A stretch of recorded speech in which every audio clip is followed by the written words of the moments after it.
Друзья, почему стоит посмотреть это интервью? Эрик и Андреас – опытные восходители, побывавшие на нескольких восьмитысячниках, в том числе на К2, без использования дополнительного кислорода. В 2023 году они выполнили норматив снежных барсов. И они называют пик Победы самой сложной вершиной, на которой им удалось побывать. Из-за суровых погодных условий, сложности маршрута и опасной изоляции восходителей от возможной помощи. Эрик лишь третий американец, который выполнил норматив снежного барса, а Андреас первый датчанин. Так что смотрите внимательно. Кто плохо воспринимает английский на слух, включите в настройках плеера субтитры. Мы с Костей над ними основательно поработали. Да, кстати, забыл поздороваться. Привет, братцы, и приятного просмотра. Напишите в комментариях, что вы обо всем этом думаете. Hello, my name is Konstantin, and we are here in the Moskvina camp at the old canteen. So let me introduce our speakers today, Eric and Andreas. And both of you have descended yesterday from Peak Somoni, having completed the climb in a very fast pace of just 4 days. Can you briefly tell us about the experience? How did it compare to your expectations? I thought it was a little more difficult than I anticipated. The route, it goes up and over the peak at the end of Brodkin Spur. So on the way out, you have to ascend. So I know that was a little more difficult than I expected. Yeah, Andreas? Yeah, it's a long route, but I don't know. It was kind of what I was expecting. It's like comparing to they're probably the second hardest of the five, and we were expecting that, and I think that's how it turned out. You know, the upper face was pretty hard and icy. I was a little nervous going down. Didn't want to slip on that. A little exposed. Can you tell us a bit about yourself and what brought you to Pamirs from your home places? I'm a professor in Seattle, at Seattle University. So I get the summer off to climb mountains. I'm working on a project to climb all the highest mountain in every country on Earth. So Somoni is the highest mountain in Tajikistan. Yes. So that's one reason to come here. And the other is to try to finish the snow leopards. So these are our last two snow leopard peaks. So you have just finished the Snow Leopard Challenge. Yeah, both of us finished. Congratulations. Thanks. We really appreciate Thank you. Yeah, and for me, I'm Andreas. I live in Denmark, and I got into the Pamirs. It was kind of by accident. It's like with a friend, I decided to travel to Kyrgyzstan just for fun. We decided to go for 5 weeks, and then we got interested in Peak Lenin that year. But that year we didn't climb it. But then the next year I came back and climbed it in 2018. And by that point, like the goal for me was to try and finish all 5 to get the Snow Leopard Challenge. Yeah. Great. Can you tell us a bit about your team? You have a team of 4. When did you meet, and why do you climb together, maybe? Well, 3 of us met in 2019. We were climbing the high point of Afghanistan, Noshak. And our friend Pat kind of found all the people he knew that might be interested and put us together on a team. So me, Andreas, and Ian. And then Ruben, he contacted me because he didn't have a team, but he knew I was coming here this summer. Okay. So then he joined the team. Okay, good, yeah. I know that you have climbed K2 and Broad Peak. And when was it, by the way? In which year? 2021. 2021. 2022, last year. Oh, last year. Last year. Okay. So, can you tell us a bit about that experience? Yeah, our plan was actually just to use Broad to acclimate for these 2 peaks. Okay. So Broad went well. We were doing it without oxygen. We wanted to see how we would do it above 8,000 meters. And we did okay. And K2 is right next to Broad. And it looked like conditions were good on K2. And we got a last minute permit for K2 from our operator. So we decided to do K2 instead of these 2 peaks because we were right there. So then we just went up K2 pretty quick, up and down. Yeah, it's pretty amazing to decide on spot to climb K2 and be Yeah. successful at it. Yeah, like 1 week Especially- notice, and we got the permit. That was the surprising part. Yeah. Without oxygen, it's of course well appreciated all around the world. Quite a feat and well recognized. And I want you to tell us also about a similar level sort of feat, but which is less well known around the world, which is your climb of Pobeda Peak in 2020. One. Yes. So that was before K2 and Broad Peak. So can you tell us about Pobeda experience? It was also on the way to Snow Leopard, as I understand, but we want you maybe to elaborate a bit for Russian speakers.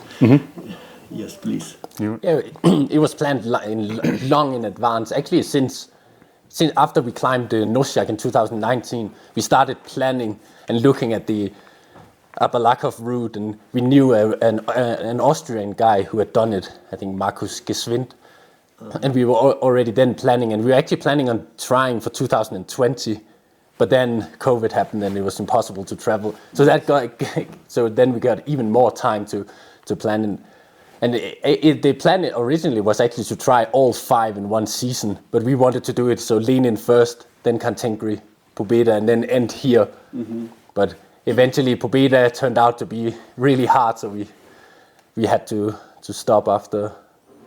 Yes. Yeah, we acclimated on Kantengri, and then we went back to South Inilchek to rest up. And we were debating normal route or Abalakov. And the normal route, because there's a really long ridge above 7,000 meters, we thought was really risky. You need a really long weather window. But Abalakov goes more direct, so you only need a shorter weather window. So we wanted to do the Abalakov. And we heard there were 6 Russians that were already up on the ridge. And they said the snow was stable. So we thought, okay, the Balakov's the way to go. So we started up a couple days after them, just me and Andreas going up Abalakov Alpine style. Yeah, And it was actually still pretty difficult though. Even though the team was above us, their tracks were all wiped out. So we still had to break trail. That was one of the most difficult parts, breaking trail. Yeah, when we finally met them, I think around 5,800, I think we had 100 meters of track and like a good track, so it was really nice and easy going. But then we put up, it was in the afternoon, so we put up a tent, and then in the night we had like 30 centimeters of snow. So the next day, but there was no trail, no tracks at all. So It's just normal Pobeda. I want to add a bit of context here. Because in that year it was Nikolai Totmyanin with 2 mountaineers from St. Petersburg. He sort of led the first group there, and he is very famous. I think it was his. It's clear because he posted after the climb that he has just completed his 7th Snow Leopard. Wow. Yes, by this climb, yeah. Wow. So, and he successfully climbed, and another less experienced Russian group followed them of 4 people. And that group had an accident right on the summit day.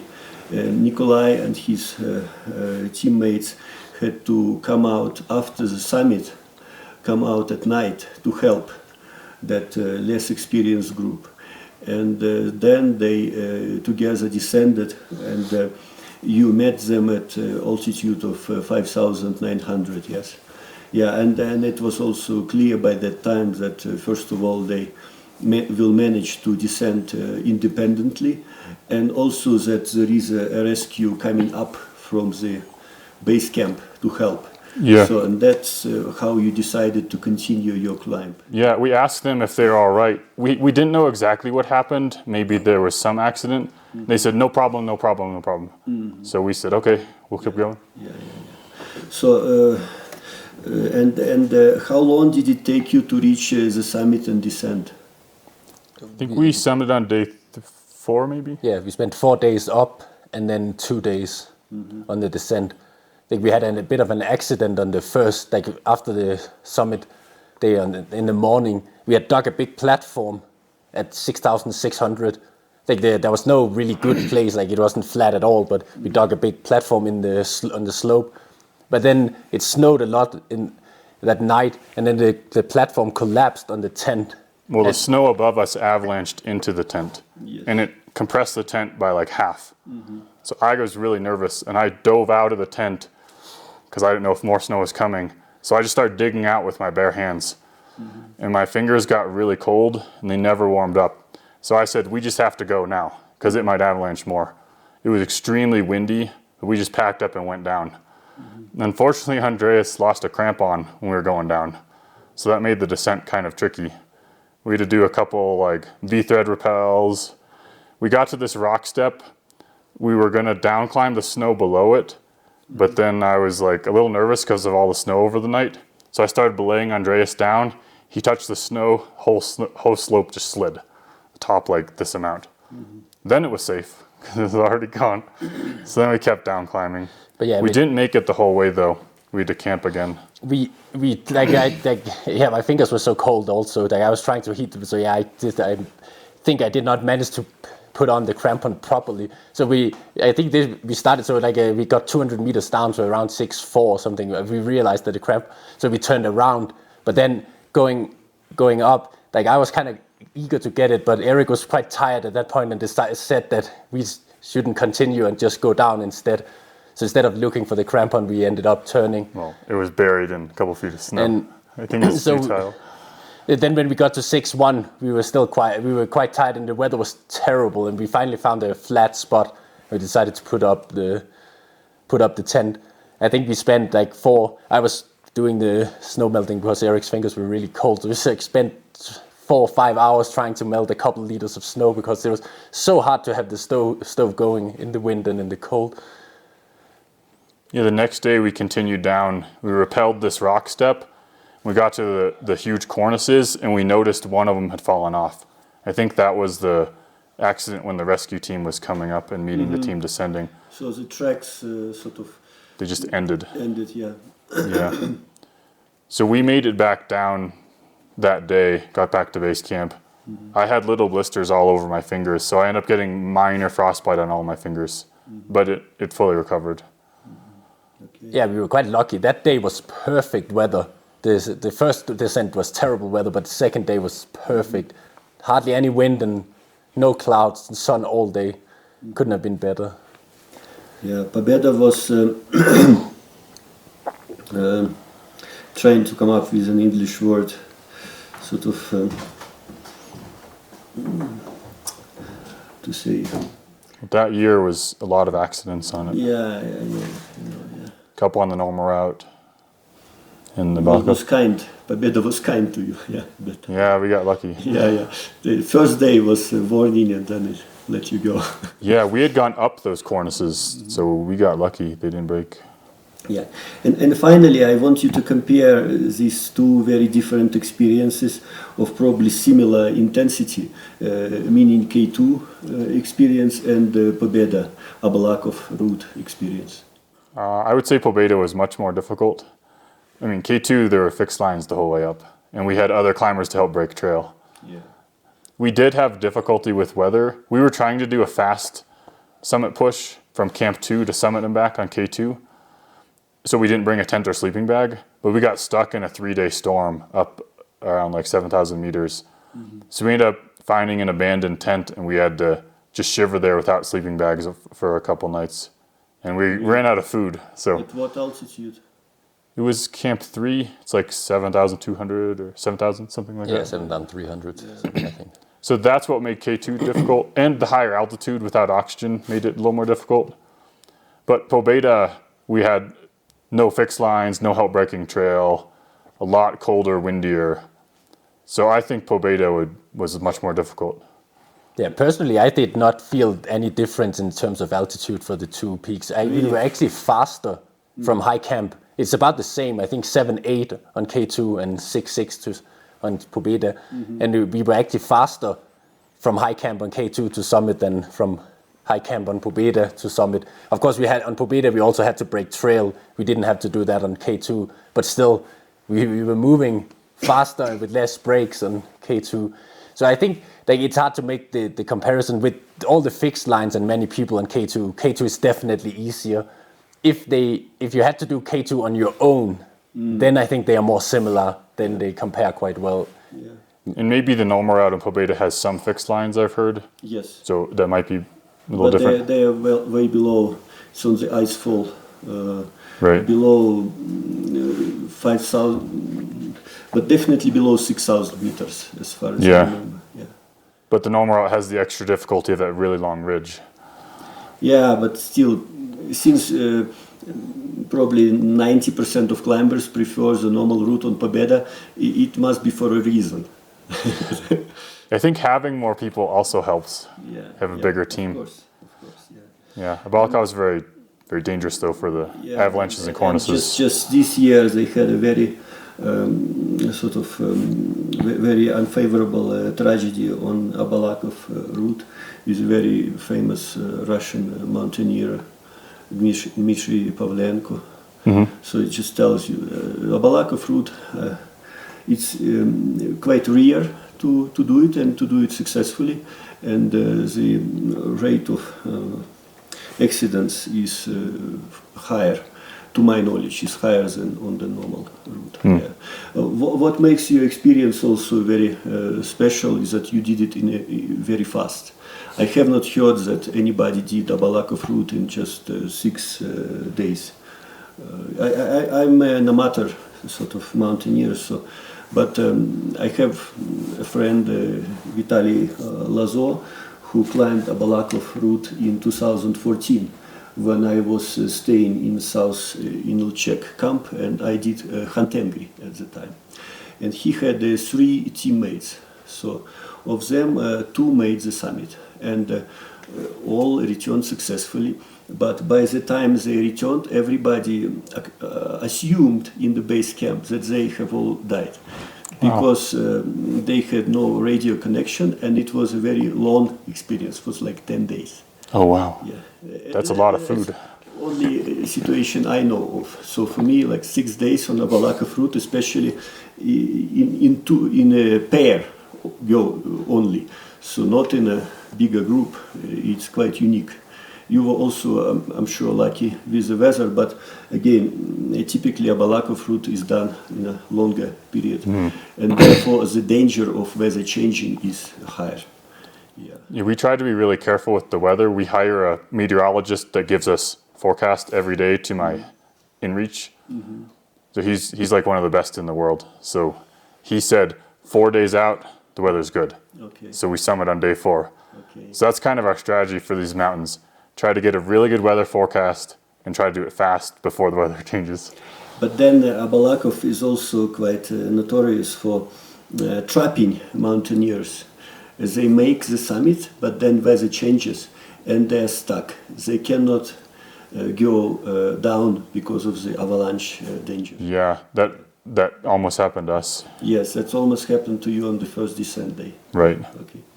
So, Eric and Andreas, I thank you very much from the Russian mountaineering community for this interview, and wish you a lot of success in your future mountaineering endeavors. Yeah, thanks a lot. Thank you. Thank you. To be very fast. Yeah. And then the cornices are always dangerous.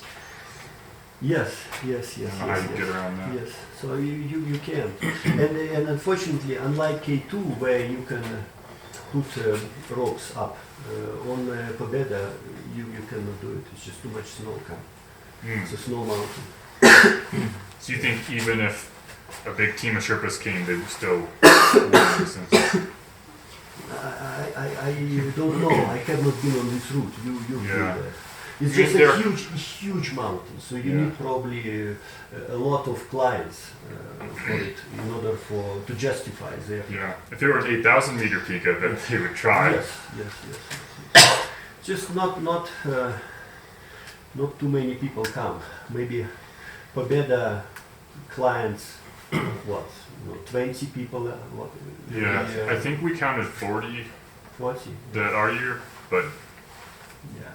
maybe 10 some of it or something like that. Khantengri much more. Yeah. Khantengri every year up to 100 people climb. I'm amazed how, I mean, they're not that far apart, Yeah, but Contengria is it's so much easier. yeah. We noticed it looked like the weather was always worse on Contengria than Pobeda. Yeah, when But Pobeda still is more dangerous.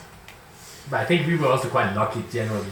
Like as you said, you need a long period of good weather, and we definitely had that. Yeah, because we noticed that with lots of clouds over Contengria, and Pobeda was just in Well, we got clear. lucky with that, and that there was already a team up there to test the snow stability. That was a key for us. Test snow stability. Well, the upper face, that's the scariest, I think. Yeah.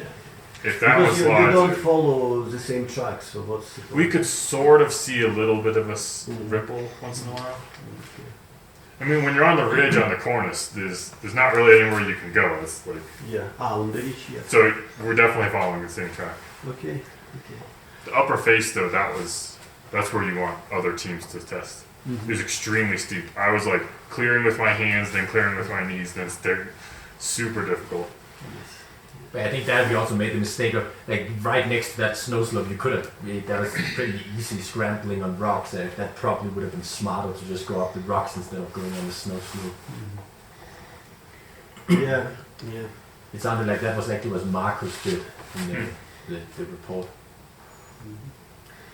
Okay. I know the guy who climbed with Lazor. He is Austrian also. Reinhofer. When was that? Have you heard of him? No. No, okay. Well, maybe I'm confusing something because you mentioned an Austrian guy. But Oh, it was Marcus. different. That might have been like 10 years ago. Oh, okay. Yeah, something like that. He's actually a former partner of Paul. He's climbed a lot with Paul, Marcus. Okay. Okay, guys. Good. Thanks. Все, давай заканчивай. А то вертолет. Бэкстейдж просто поснимал.